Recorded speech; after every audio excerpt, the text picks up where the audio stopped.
ஸ்ரீ பகவத்தையா அவர்கள் எழுதிய ஆகாமிய கர்மா புத்தகத்திலிருந்து 11வது சாப்டர் நண்பர்கள் பெற்ற வரம். வாங்க கேட்கலாம். நண்பர்கள் பெற்ற வரம். நண்பர்கள் இருவர் இறைவனை நோக்கி தவம் புரிந்தார்கள். அவர்களுடைய தவத்துக்கு மகிழ்வடைந்த இறைவனும் அவர்கள் முன்னால் தோன்றி இருவருக்கும் வரம் கொடுத்தார்.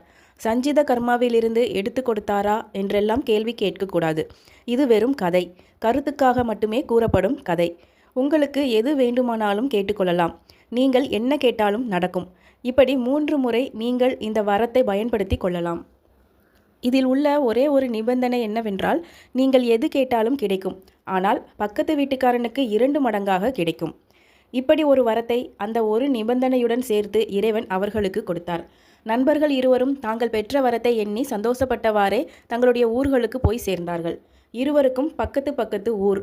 முதலாவது நபர் அன்று இரவு படுக்கும்போது தன்னுடைய 3 வரங்களில் ஒன்றை பயன்படுத்தி பிரார்த்தனை செய்தான். இறைவா, விடிவதற்குள் எனது குடிசை வீடு மாட மாளிகையாக வேண்டும்.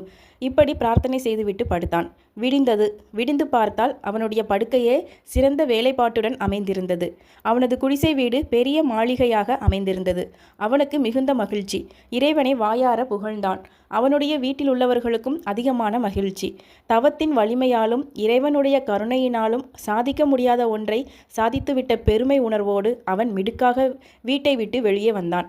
அவன் வெளியே வந்ததுதான் அவனுடைய பக்கத்து வீடு கண்ணில் பட்டது. பக்கத்து வீட்டுக்காரனுக்கும் அவனுக்கும் நீண்ட காலமாக பேச்சுவார்த்தை கிடையாது. குடிசையாக இருந்த அந்த பக்கத்து வீடு இவனுடைய மாளிகையைப் போல் 2 மடங்கு பெரிதாக வளர்ந்து விட்டிருந்தது. அந்த பக்கத்து வீட்டுக்காரன் அங்கே ஆனந்த கூத்தாடி கொண்டிருந்தான்.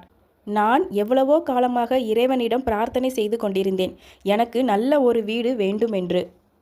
இறைவனே எனது பக்தியையும் பிரார்த்தனையையும் ஏற்றுக்கொண்டு இப்படி எனது குடிசை வீட்டை மாளிகையாக்கி விட்டார்.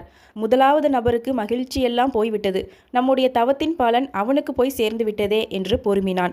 அன்று இரவு அவனால் தூங்க முடியவில்லை. ஒரு வழியாக மன சமாதானம் அடைந்து 2வது வரம் கேட்டு பிரார்த்தனை செய்தான். எனக்கு அழகிய மோட்டார் கார் ஒன்று வேண்டும்.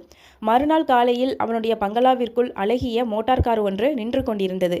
அவனை அறியாமல் அவன் பக்கத்து வீட்டை எட்டி பார்த்தான். அங்கே அழகிய 2 கார்கள் நின்று கொண்டிருந்தன. அந்த வீட்டுக்காரன் இன்னும் ஆனந்த கூத்தாடி கொண்டிருந்தான். ஆனால் இவனுக்கோ உள்ளம் குமுறி கொண்டிருந்தது. நம்முடைய வரத்தின் பலன் நம்மை விட 2 மடங்காக எதிரிக்கு போய்விட்டதே என்று. அன்று இரவும் இந்த முதலாவது நபருக்கு சரியான தூக்கமில்லை. இரவு முழுவதும் சிந்தித்து போராடி கடைசியில் இப்படி ஒரு வரத்தை கேட்டு இறைவனிடம் பிரார்த்தித்தான்.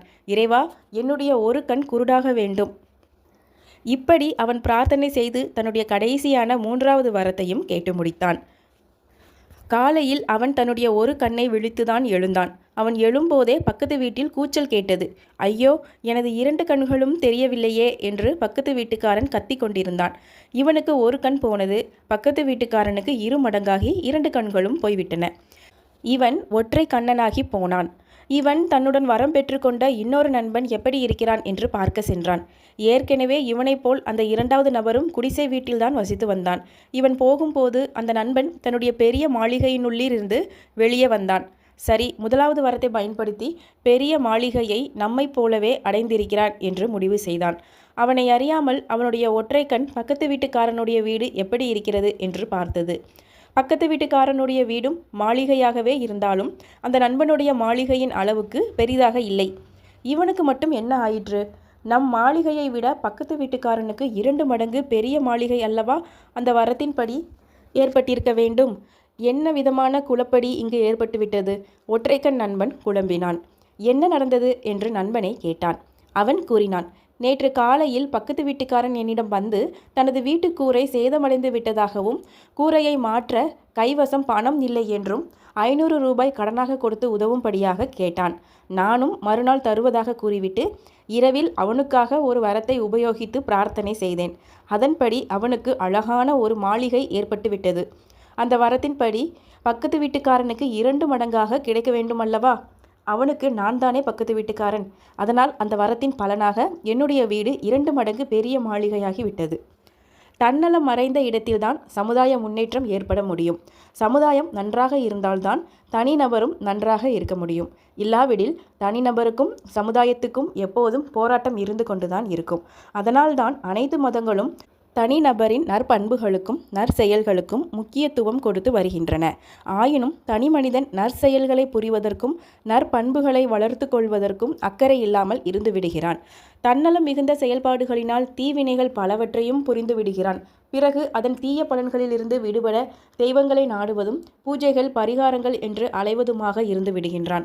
ஆனால் நன்மை புரிவதும் தீமை புரிவதும் அவனுடைய கைகளிலேயே உள்ளன. நல்லதை செய்ய விரும்பினால் அவனால் நிச்சயம் நல்லது செய்ய முடியும். தீயதை செய்ய விரும்பியதால்தான் அவனால் தீமையை செய்ய முடிகின்றது. நமது கைகளில் கொடுக்கப்பட்ட வரங்கள்தான் நமது ஆகாமியம். அதனை நாம் நல்ல முறையில் செய்யலாம். அதனால்தான் ஔவையார் கூறுகிறார், அறம் செய்ய விரும்பு. நாமும் அறம் செய்ய விரும்ப வேண்டும். அடுத்தவர் அறஞ்செய்வதற்கும் அங்கீகாரம் கொடுக்க வேண்டும். நம்முடைய விருப்பமே செயலாக மாறுவதால் அறஞ்செய்யும் விருப்பமே அறஞ்செயல்களாக மாறுகின்றன. ஸ்ரீ பகவத்தையா அவர்கள் எழுதிய ஆகாமிய கர்மா புத்தகத்திலிருந்து 11வது சாப்டர் நண்பர்கள் பெற்ற வரம் இதோடு நிறைவடைகிறது. நான் வாசித்து காட்டிய விதங்களில் உங்களுக்கு சரியாக புரியாமல் இருந்தால் இந்த புத்தகத்தை ஒருமுறை வாங்கி படித்து தெளிவு அடைந்து கொள்ளுங்கள். மீண்டும் அடுத்த சாப்டரில் சந்திப்போம். நன்றி, வணக்கம்.